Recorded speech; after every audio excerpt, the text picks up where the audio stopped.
For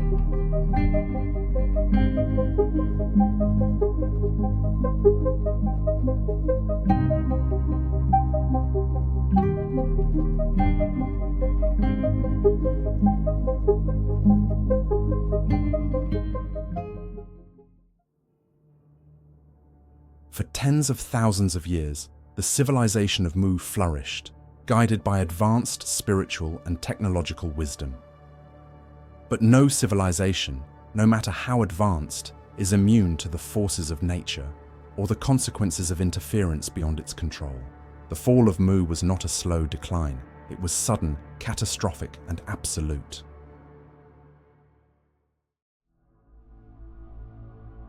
Mu's destruction was not an accident, nor was it the result of internal decay. Something far greater was at play. While the people of Mu maintained a harmonious existence across the planet, something darker was unfolding. Extraterrestrial beings, ones not aligned with the natural evolution of Earth, had arrived on the other side of the planet. These beings were experimenting with Earth's energetic grid, manipulating forces they did not fully understand. The Earth's grid is a vast network of energy lines, ancient and powerful, maintaining balance between cosmic forces and terrestrial life.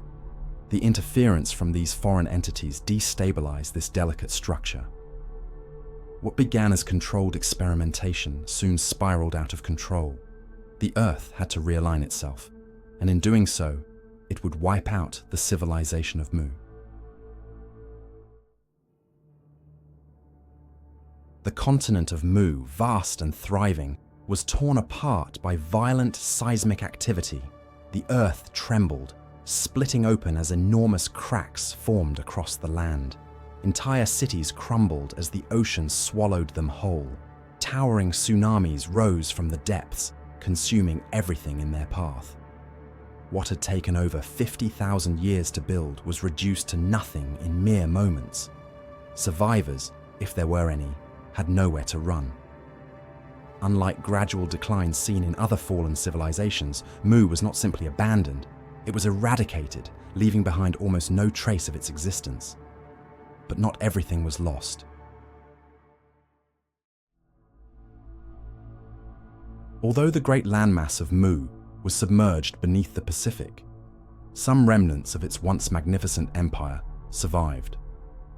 The islands that dot the Pacific Ocean today are echoes of this lost continent. Easter Island, with its enigmatic statues, stands as one of the most well-known remnants. But Easter Island was not the only part of Mu to remain above the waves. The Hawaiian Islands, portions of the Japanese coastline, parts of Singapore, the Baja Peninsula, and even parts of California were once connected to Mu's vast expanse. These lands, now fragmented and isolated, were once part of the great civilization that ruled the Pacific. With the continent gone, its survivors, if any remained, were scattered. The knowledge and traditions of Mu, once so deeply ingrained in its people, faded over time, lost to the ages.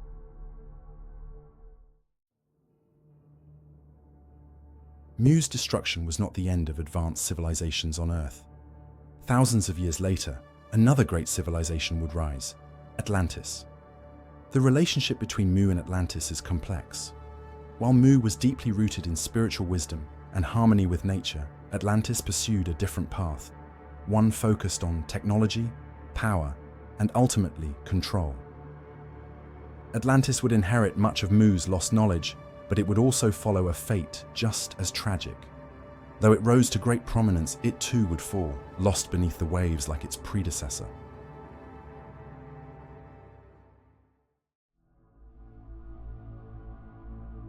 Humanity has long forgotten the wisdom of Mu, yet traces of it remain, hidden in myths, scattered in ancient structures, encoded in esoteric traditions.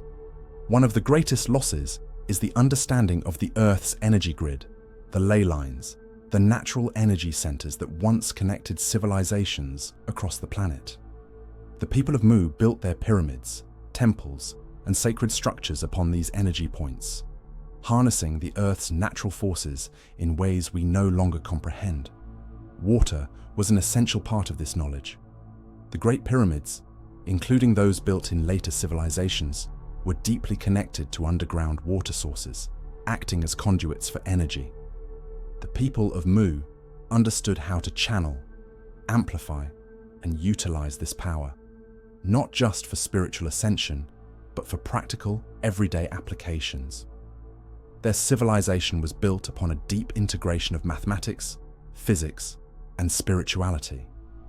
The alignment of structures with celestial movements, the encoding of numerical sequences in sacred architecture, and the understanding of cosmic cycles were fundamental to their way of life. But above all, what set the people of Mu apart was their mastery over the human mind as a tool for creation. They knew that thought alone had the power to shape reality.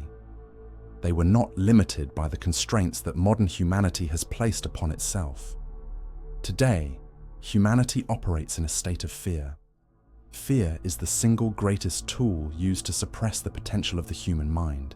It keeps people disconnected from their true capabilities, from the natural world, and from the vast knowledge that once flowed freely through civilizations like Mu. If there is one lesson to learn from Mu, it is that the key to awakening lies not just in technological advancement, but in understanding the forces of the earth, the power of consciousness, and the sacred harmony between the two.